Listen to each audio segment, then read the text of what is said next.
Party నాయకులు, party పెద్దలు ఇష్టం వచ్చినట్లు మాట్లాడటం మాత్రం అలవాటైపోయింది.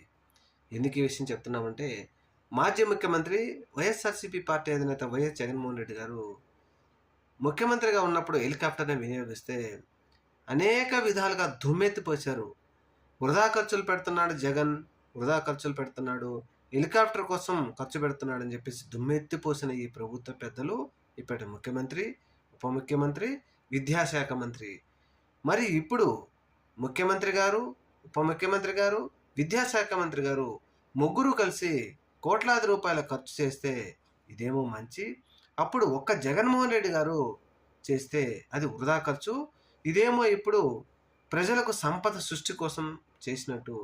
ఎక్కడ ప్రజలు మరి మీరు చెప్పే మాటలు ఎలా నమ్ముతున్నారు? మీరు చెప్తే మీరు చేస్తే సంసారం, అవతల వాడు చేస్తే వ్యభిచారంలాగా మాట్లాడటం ఎంతవరకు సమంజసం? ముఖ్యమంత్రి చంద్రబాబు నాయుడు గారు 175 కోట్లతో కొత్త హెలికాప్టర్ కొనుక్కోవడానికి రెడీ అయ్యారు.